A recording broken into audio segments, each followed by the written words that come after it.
ನಮ್ಮ ದೇವರು ಕರ್ತನಾದ ಯೇಸು ಕ್ರಿಸ್ತನ ನಾಮದಲ್ಲಿ ಅನುದಿನದ ಆಹಾರ ಪ್ರಿಯರಿಗೆ ಪ್ರೀತಿಯ ಶುಭಾಶಯಗಳು. 2025 ಜೂನ್ ತಿಂಗಳ 5ನೇ ತಾರೀಕಿನ ಗುರುವಾರದ ದೇವರ ವಾಕ್ಯವು ಪರಿಮಳಯುಕ್ತ ಎಣ್ಣೆಗಳು ನಿನ್ನ ಸುಗಂಧ ತೈಲಗಳ ಸುವಾಸನೆಯಿಂದಾಗಿ. ಪರಮಗೀತ 1:3. ಇಲ್ಲಿ ಉಲ್ಲೇಖಿಸಲಾದ ಪರಿಮಳಯುಕ್ತ ತೈಲಗಳು ಯೇಸು ಕ್ರಿಸ್ತನ ದೈವಿಕ ಗುಣಗಳನ್ನು ಪ್ರತಿನಿಧಿಸುತ್ತವೆ.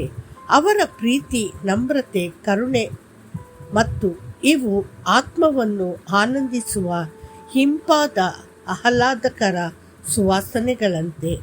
ಯೇಸು ಈ ಭೂಮಿಯ ಮೇಲೆ ಕೇವಲ 33 ವರ್ಷಗಳ ಕಾಲ ಬದುಕಿದ್ದರು.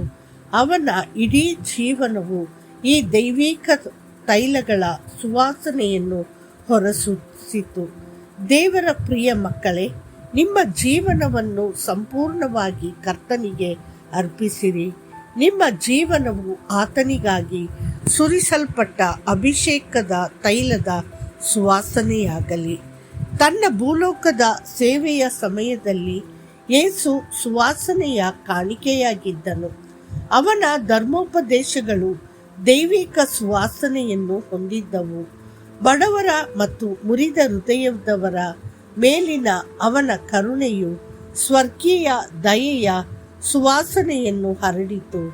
ಅವನು ಮಾಡಿದ ಪ್ರತಿಯೊಂದು ಪವಾಡವು ಅವನ ಕರುಣೆಯಿಂದ ಬಂದಿತು. ಅದು ಕೃಪೆಯ ಸುವಾಸನೆಯನ್ನು ಹೊಂದಿತ್ತು.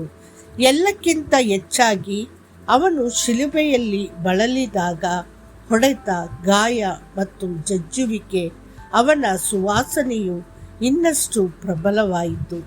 ಬಲಿಯಾದ ಪಪ್ಪಾಯಿಯನ್ನು ಕೋಲಿನಿಂದ ಚುಚ್ಚುವುದಾಗಿ ಕಲ್ಪಿಸಿಕೊಳ್ಳಿ. ರಸವು ವೇಗವಾಗಿ ಹರಿಯುತ್ತದೆ. ರಬ್ಬರ್ ಮರವನ್ನು ಬೇರ್ಪಡಿಸಿದಾಗ ರಸವು ತೊಟ್ಟಿಕ್ಕಲು ಪ್ರಾರಂಭಿಸುತ್ತದೆ.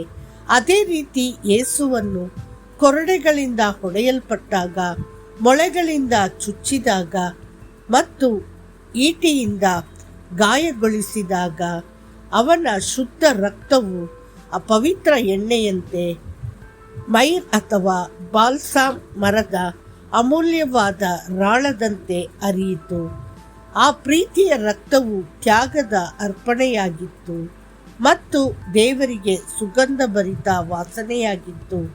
ಶಿಲುಬೆಯಲ್ಲೂ ಸಹ ಅವನು ಹೇಳಿದ ಮಾತುಗಳು ಸುಗಂಧ ದ್ರವ್ಯದಂತಿದ್ದವು. ಕ್ಷಮೆ, ಪ್ರೀತಿ ಮತ್ತು ಆಶೀರ್ವಾದದ ಮಾತುಗಳು. ಜನರು ಅವನ ಮೇಲೆ ಉಗುಳಿದರು, ಅವನ ಮುಖಕ್ಕೆ ಹೊಡೆದರು, ಅವನನ್ನು ಅಪಹಾಸ್ಯ ಮಾಡಿದರು.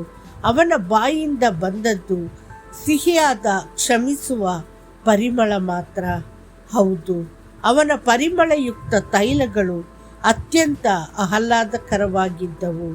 ದೇವರು ತನ್ನ ದೈವಿಕ ಸ್ವಭಾವವನ್ನು ನಮ್ಮೊಂದಿಗೆ ದಯೆಯಿಂದ ಹಂಚಿಕೊಂಡಿದ್ದಾನೆ. ಸತ್ಯವೇದವು ಹೇಳುತ್ತದೆ, ನಮ್ಮನ್ನು ಮಹಿಮೆ ಮತ್ತು ಸದ್ಗುಣದಿಂದ ಕರೆದಾತನ ಜ್ಞಾನದ ಮೂಲಕ ಆತನ ದೈವಿಕ ಶಕ್ತಿಯು ಜೀವ ಮತ್ತು ಭಕ್ತಿಗೆ ಸಂಬಂಧಿಸಿದ ಎಲ್ಲವನ್ನು ನಮಗೆ ನೀಡಿದೆ.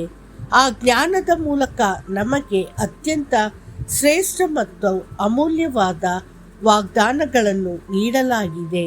ಇವುಗಳ ಮೂಲಕ ನೀವು ಲೋಕದಲ್ಲಿ ಕಾಮದಿಂದ ಉಂಟಾಗುವ ಭ್ರಷ್ಟಾಚಾರದಿಂದ ತಪ್ಪಿಸಿಕೊಂಡು ದೈವಿಕ ಸ್ವಭಾವದಲ್ಲಿ ಪಾಲುಗಾರರಾಗಬಹುದು. 2 ಪೇತ್ರ 1:3 ಮತ್ತು 4. ಆತನ ದೈವಿಕ ಸ್ವಭಾವದಲ್ಲಿ ಭಾಗಿಗಳಾಗಿರುವುದು ಎಂತಹ ಸಂತೋಷ ಮತ್ತು ಆಶೀರ್ವಾದ!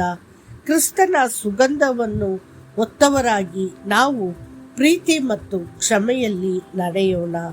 ಮತ್ತಷ್ಟು ಹೆಚ್ಚಿನ ಧ್ಯಾನಕ್ಕಾಗಿ ಆದರೆ ನಾನು ನಿಮಗೆ ಹೇಳುವುದೇನೆಂದರೆ, ನಿಮ್ಮ ವೈರಿಗಳನ್ನು ಪ್ರೀತಿಸಿರಿ, ನಿಮ್ಮನ್ನು ಶಪಿಸುವವರನ್ನು ಆಶೀರ್ವದಿಸಿರಿ, ನಿಮ್ಮನ್ನು ದ್ವೇಷಿಸುವವರಿಗೆ ಒಳ್ಳೆಯದನ್ನು ಮಾಡಿರಿ ಮತ್ತು ನಿಮ್ಮನ್ನು ನಿಂದಿಸಿ ಹಿಂಸೆ ಪಡಿಸುವವರಿಗಾಗಿ ಪ್ರಾರ್ಥಿಸಿರಿ.